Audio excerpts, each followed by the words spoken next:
Salut à tous, c'est Romanov, bienvenue sur la chaîne destinée aux joueurs TFT qui veulent monter Master. Ça y est, le set 13 est sorti, j'ai fait plus de 100 games depuis le PBE, du coup on va voir dans cette vidéo les 3 compos qui reviennent le plus souvent, les plus fortes dans la méta actuellement. J'attendais le B-patch pour faire cette vidéo, comme ça là pendant 3 semaines, normalement ça devrait pas trop bouger, parce que les développeurs TFT de Riot Games sont en vacances comme d'habitude à la fin de l'année. Mais vous inquiétez pas, j'ai prévu 2 autres vidéos, une pour vous présenter plein d'autres compos et pouvoir jouer un petit peu plus flex, et une autre sur les augmentes, toutes les compos avec des spats, etc. Parce que comme vous le savez, il n'y a plus les stats d'augmente sur les sites Tactic Tools, MetaTFT, etc. Pour l'instant, on va se concentrer sur les 3 compos les plus méta actuellement. Vous allez voir qu'il y a des variantes, je vais vous montrer comment les jouer un petit peu. On commence tout de suite avec la première compo, peut-être la plus facile à jouer, c'est la compo Family. Donc ici, c'est assez simple. Là, c'est votre board final de level 9, mais je vais vous montrer comment la jouer. Il faut aller au niveau 5, garder toujours rester au-dessous de 50 gold et essayer de roll, voilà, ses persos. En priorité, on veut Draven Violette, c'est vraiment les plus importants. Et on veut stuff en priorité en fonction de vos items, mais surtout en fonction de quel perso vous allez avoir le plus rapidement. Si vous avez plein de Draven, on va vouloir avoir du stuff sur Draven parce qu'il va faire beaucoup de dégâts. On veut absolument Ginzu, on a besoin qu'il tape vite. Et Last Whisper pour casser l'armure. Et ensuite, en troisième item, là j'ai mis Last Whisper, j'ai mis GS. Mais ça peut être une Deathblade, ça marche très bien. Il porte pas très bien IE, parce qu'il aime pas trop les coups critiques. Donc voilà, ça c'est un stuff qui est correct. Et ensuite on veut stuff Violette, très important, surtout qu'elle est en front. Et là on veut des items carry mêlés sur Violette, ça c'est son bis. Mais ça peut être, si vous avez pas Sterak, ça peut être par exemple Edge of Night. En item tank on va mettre Vendeur, là j'ai mis des items basiques. Ça peut être n'importe quoi, si vous avez des armures, ça peut être Diclo s'il y a beaucoup d'adversaires qui jouent AP, ça peut être Bramble si à l'inverse il y a beaucoup d'adversaires qui jouent AD. Donc ça à vous de voir un petit peu, mais en gros c'est simple, il faut être level 5 et reroll toujours au-dessus de 50 gold. Alors après si vous avez par exemple 7 Draven, 7 Violette, vous pouvez descendre en dessous de 50, aller vers 30 voire 20 gold si vous êtes one-off. Comme ça, vous avez une spike, c'est-à-dire vous touchez vos persos 3, et là vous allez pouvoir recréer de l'économie en gagnant vos rounds. Darius, il peut tomber au passage. Si vous l'avez pas, c'est pas grave, vous pouvez avancer. Le plus important, c'est d'avoir vraiment ces 2 persos-là, bien stuff et 3 étoiles. Pareil, Vander, si vous le trouvez peut-être pas et que vous aurez ça, vous mettrez le stuff sur Darius. Bon, ça dépend de votre game, tout ça. Mais ensuite, l'idée, c'est tout simple. C'est une fois que vous avez vos persos 3, normalement, vous allez gagner vos rounds parce que c'est quand même très fort actuellement dans la méta. Et vous allez pouvoir rajouter des pit fighters, tout simplement. Parce que Violette et Draven sont vos 2 carries. Et c'est eux, ils sont pit fighters. Donc là, on va chercher dans l'ordre, Urgot, ensuite GP. Là, on va avoir 4 pit fighters. Donc ça va augmenter leur HP et ça va augmenter aussi leurs dégâts. En trou dommage. Donc les trous dommages, petite précision, c'est des dégâts qui vont ignorer l'armure et les résistances magiques de vos adversaires. Donc c'est plutôt fort. Bien sûr, ça peut se jouer avec une spat. Donc si vous avez la spat famille, une augmente de spat famille, c'est hyper fort. Ou si vous pouvez la crafter aussi, vous la mettez là sur Darius s'il est 3. Ça peut être hyper fort. Spat famille, c'est bien de le mettre sur un perso qui est devant parce que ça permet d'augmenter la tankiness. Même si ça augmente aussi l'attaque speed, ça augmente la durabilité, donc moi je préfère le mettre sur un perso tank. Et si vous avancez encore dans la game et que vous trouvez Vi par exemple, elle est où? Elle est là. Vi qui va être pit fighter, et vous pouvez mettre la spat sur elle, par exemple. Et là on est en 5 pit fighter, donc il va falloir un petit peu cook, mais si vous arrivez level 9, ce qui est pas impossible parce que c'est quand même fort comme compo, vous pouvez trouver Sevika, et là vous êtes en 6 pit fighter. S'il y a la spat en plus, là ça c'est un top 1 assuré, c'est vraiment hyper fort actuellement dans la méta. Mais même sans Family et même sans les 6 pit fighters, c'est quand même très solide comme compo. Ici vous avez 2 scraps, donc pourquoi pas mettre, si vous avez un item en plus, un petit arc sur GP, une petite baguette, une petite goutte là sur Powder, à vous de voir. Et puis voilà, bonne chance, ça c'est une compo qui marche super bien. Et c'est pas trop dur à jouer en plus. Pour les augmentes, j'en ai pas parlé, mais vous pouvez prendre soit une augmente d'économie, soit des augmentes d'items. Vous voyez qu'il y a besoin quand même de beaucoup d'items. Et globalement, dans la méta actuellement, les augmentes d'items, ce sont les plus fortes. Donc augmente d'items, augmente de spat, pourquoi pas une spat pit fighter aussi. Voilà, à vous de voir. Et bonne chance. Maintenant on va voir la deuxième compo qui est assez facile à jouer, qui est une compo reroll aussi, mais 3 cotes. Ça va être la compo Zeri, Kog'Maw, et surtout Kog'Maw, avec Scar. Donc ça, c'est vos 3 persos que vous voulez absolument reroll. Et Et là, j'ai relevé un perso pour vous expliquer comment arriver à ce setup-là. Donc l'idée, c'est d'aller au niveau 7 et de reroll au niveau 7. Il faut, pour arriver à ce niveau 7, économiser un maximum d'HP, c'est mieux. Tout en gérant votre économie, parce que c'est une compo qui coûte assez cher. Mais l'avantage, c'est que si vous avez les bons items, et bah, tant que vous avez Scar 2, Kog'Maw 2, Zeri 2, c'est déjà très fort. C'est déjà très fort. Donc ça, c'est le cœur de votre compo. Et ensuite, on rajoute juste les Watchers. Donc les Watchers, on les trouve facilement. Avant de trouver Garen, là, vous allez avoir Vander, Vladimir, Amumu, qui sont des 2 cost, 1 cost. C'est facile à trouver. Il y a bien sûr Garen, mais c'est un niveau 4. Et oui, il y a Darius. Donc voilà, ça, c'est votre compo level 7.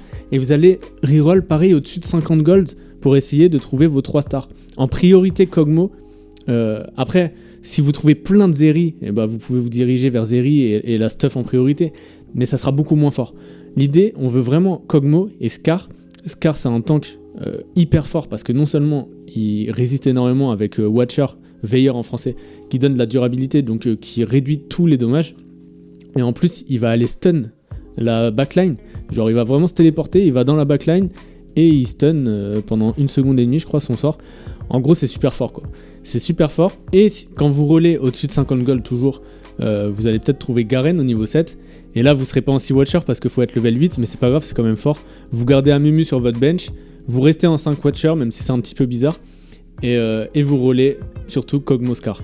Alors les items, c'est très très important. Kog'Maw, il a besoin absolument de ces 3 items pour être très performant.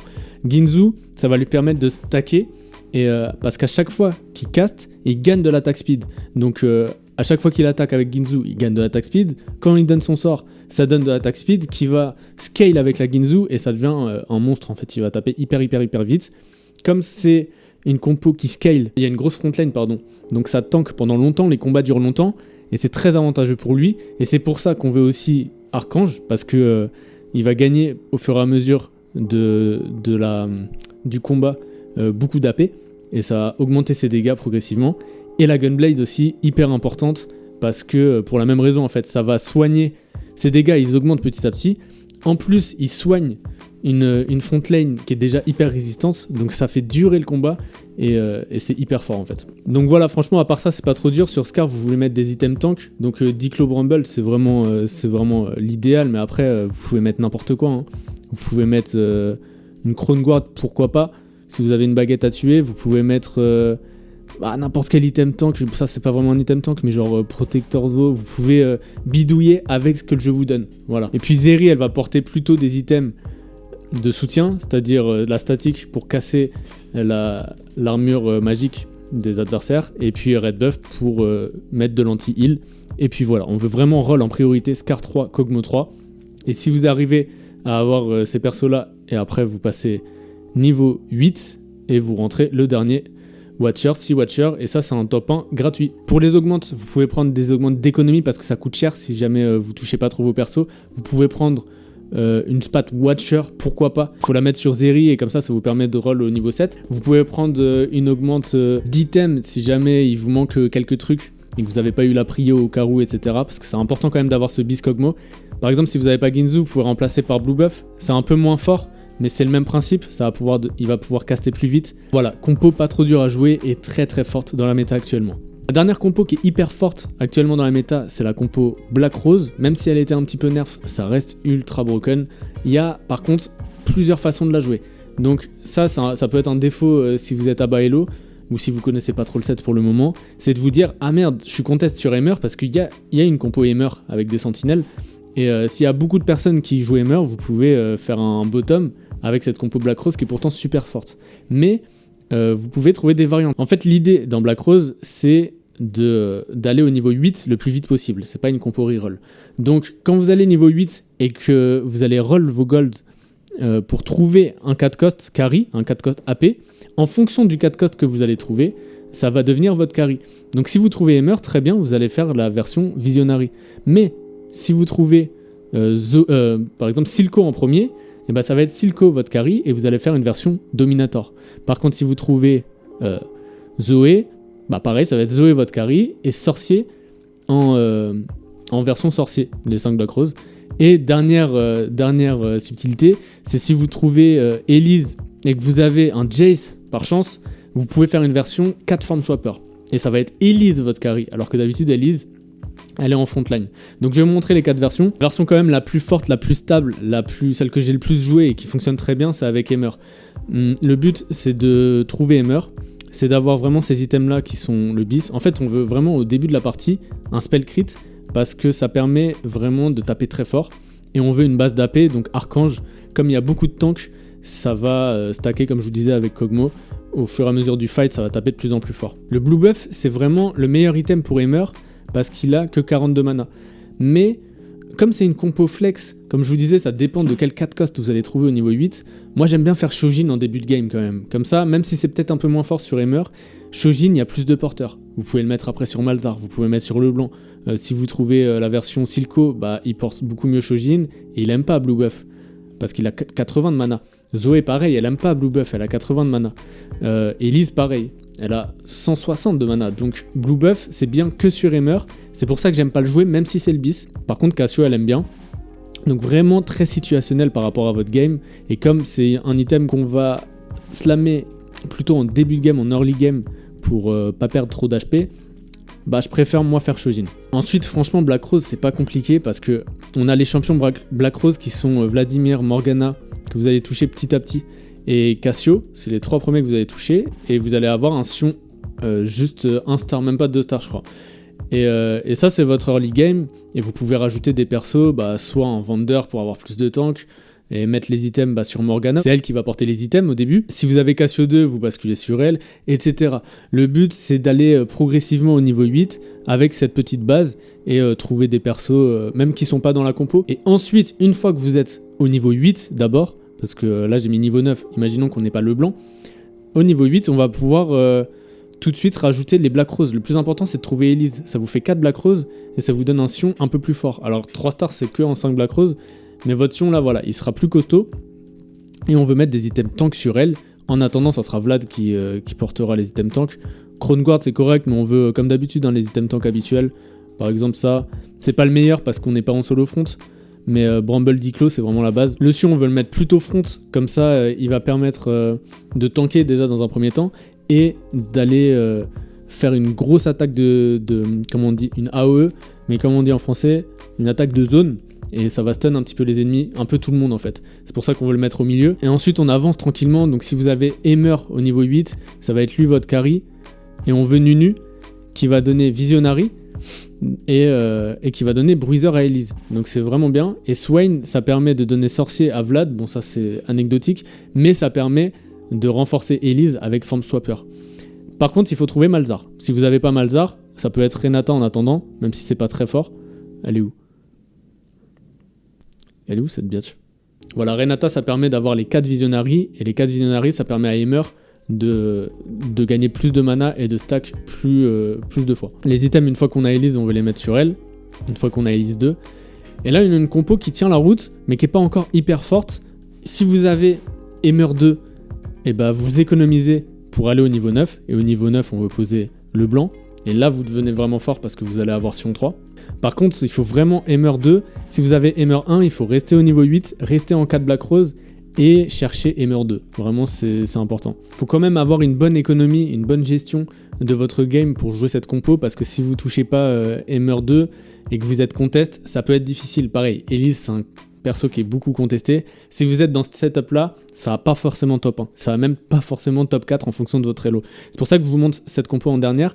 Elle est pas si facile à jouer parce qu'il y a beaucoup de variantes, mais l'idée c'est vraiment l'idéal de trouver Malzahar et le blanc, parce que c'est trop fort, c'est des persos qui sont trop forts et qui en plus vous donnent des super synergies. C'est pour ça qu'on veut aller au niveau 9 et c'est pour ça qu'il faut beaucoup d'économie. Il faut avoir bien géré l'early game, soit en snowball, c'est-à-dire en faisant une win streak, soit en open, c'est-à-dire en faisant une lose streak. Donc il faut quand même avoir une bonne connaissance du jeu de TFT de manière générale, avoir des bons fondamentaux. Je vous en parle dans une autre vidéo. Il suffit pas de connaître la compo par cœur et de faire un top 1 tout droit autoroute. Mais ça reste quand même très très fort. Et il y a une dernière subtilité, c'est que le placement, il est vraiment essentiel dans cette compo, parce que Elise, même si c'est un très très bon tank, elle va stun, elle va sauter dans la backlane. Et Sion pareil, au bout d'un moment, il va se déplacer dans la backlane. Ce qui fait que si vous laissez un trou en face de vos carries, imaginons qu'on a Malzahar qui porte des items comme ça. Gunblade c'est bien parce que ça permet de tempo un peu. Et GS par exemple, bon là il a pas de base d'AP, donc j'aime pas mettre GS, j'aime plutôt mettre un truc comme ça. Non. Si vous avez ce setup là, votre Sion il bouge là-bas et que votre Elise elle bouge là-bas, et bah vos deux carries ici, il suffit qu'il y ait une Camille Emboucher en face qui viennent là vous taper, ou une Vi comme je vous ai montré juste avant, et vos deux carries ils sont à la portée des carries adverses. Donc en gros le positionnement c'est quand même important dans cette compo, faut s'adapter aux adversaires. On va voir la deuxième variante, donc c'est la variante Dominator. C'est le même principe, on veut aller économiser le plus possible jusqu'en 4-1 ou en 4-2, au stage 4 en tout cas. Et là, vous pushez niveau 8 et vous roulez et vous essayez de trouver un carry AP. Imaginons que vous trouvez Silco en priorité. Si on n'a pas le blanc par exemple, on peut mettre Nunu. Donc là, on a une grosse fronte et on a en carry Silco. Donc si vous trouvez Silco, on veut à peu près les mêmes items, hein, des items AP. Voilà, ça c'est vraiment les meilleurs items. Si vous n'avez pas ça, ça peut être autre chose. Ça peut être par exemple Morello, mais c'est moins fort. Mais c'est quand même correct si vous n'avez pas réussi à trouver une goutte pour faire Archange. Donc par exemple on a ça, on a une bonne front. Silco, en fait avec Dominator, à chaque fois qu'il va cast, il va gagner de l'AP. Et en plus les Dominators ici, ils vont gagner au début du combat du shield. Donc Dr Mundo, ça peut être un très bon carry. C'est lui qui va porter les items s'il est niveau 2. On peut avoir du shred AP hein, qui est important. Mieux vaut mettre en backlane le shred AP, mais si vous n'avez pas de gouttes, et bah ici vous allez faire Ionic, comme d'habitude il faut s'adapter dans votre game, et on va avoir les items classiques pour tanker. Donc ça c'est assez solide quand même, surtout si vous touchez Silco 2 en 4-2. J'ai pas parlé de l'anomalie, donc si vous avez un épique 2 stars en 4-6, c'est mieux de mettre l'anomalie sur lui directement. Si vous trouvez le blanc par contre, au niveau 8, je vous déconseille de mettre l'anomalie sur elle parce que c'est pas sûr que vous allez pouvoir la faire passer 2. À moins que vous ayez énormément d'économies ou que vous ayez déjà une paire de Leblanc en 4-6, là ça peut être peut-être intéressant de mettre l'anomalie sur elle, mais je pense que c'est risqué. Ça dépend encore une fois de votre game. Est-ce que vous jouez pour un top 1 ? Est-ce que vous jouez pour un top 4, top 3 ? Ça dépend, mais moi je préfère toujours jouer la sécurité, prendre une anomalie sur votre perso qui est déjà 2 stars et qui est carry, et jouer le blanc en carry secondaire. Le blanc elle aime bien les items AP de manière générale. Gunblade, si vous voyez que votre front elle a du mal à tenir, JS c'est très bien en combinaison d'un item d'AP. Là elle a pas de génération de mana, mais c'est pas grave si c'est un carry secondaire. Et dans certains setups, vous pouvez reroll Cassio 3. Mais ça dépend. Si vous trouvez beaucoup de Cassio, en Dominator c'est fort parce qu'elle est Dominator. Et là on veut vraiment stuff Cassio par contre. Elle aime bien le blue buff, hein, c'est le meilleur item, comme je vous disais tout à l'heure. Elle a 42 mana, donc pour faire proc à chaque fois, le Dominator, c'est-à-dire à chaque fois qu'elle cast, elle va gagner combien ? Et là derrière on veut Spell Crit pour taper fort et Nashor pour cast un petit peu plus vite à chaque fois. Là on a des bons items pour Cassio. Si vous trouvez pas mal de Cassio, vous pouvez peut-être reroll Cassio 3, mais après ça peut être difficile d'aller au niveau 9, d'avoir Cassio 3, ça dépend si Cassio, il y a beaucoup de gens qui jouent Black Rose dans votre lobby, il faut scout un petit peu pour voir si ça peut être intéressant ou pas. Dans ce cas-là, vous pouvez aussi ne pas mettre Nunu, parce que Nunu il apporte Breezer à Elise, mais le Visionary, vu qu'on joue pas la version Visionary, et bah c'est que Morgana qui profite, et Morgana c'est pas un carry, c'est un one cost, elle est là juste pour les synergies. Donc Nunu il dégage, et là ça serait votre niveau 8, où vous reroll Cassio 3, et par contre il faut trouver le blanc au niveau 8. Donc comme je vous disais, cette compo elle est très forte, mais elle est un petit peu tricky, dans un sens, c'est pas forcément évident de prendre toujours les bonnes décisions, et de savoir s'il faut reroll ou s'il faut push, quels items mettre, etc. Donc à vous d'explorer tout ça. Je vais vous montrer quand même les deux dernières versions. Ça c'est une version peut-être un petit peu moins forte en sorcier. On a Zoé qui est notre carry, on va avoir toujours les mêmes items par contre. Donc là l'idée c'est au niveau 8 d'avoir 4 sorciers avec Zoé, Swain, Vladimir et le blanc. Mais encore faut-il trouver le blanc au niveau 8, donc toujours le même problème de cette compo. Parce que là si vous avez Zoé, imaginons que vous trouvez même pas Zoé 2 et que vous n'avez pas le blanc, et ben vous êtes en 3 sorciers avec un carry Zoé en solo carry, c'est vraiment pas terrible. Donc là c'est plus difficile cette version, mais forcément s'il y a des aimers d'un côté dans votre lobby et que vous trouvez pas Silco, bah, ça peut être compliqué et vous êtes obligé d'avoir une sortie comme ça. Donc elle est moins forte et elle est plus dure à jouer, mais si vous êtes bien setup, si vous la trouvez 2 stars, si vous trouvez le blanc, que vous arrivez à aller niveau 8 pour poser un Mordé, il va apporter Dominator grâce à Cassio et qui a apporté Conqueror, même si ça sert à rien. On le met en front, ça fait plus de front. On a notre Sion 3.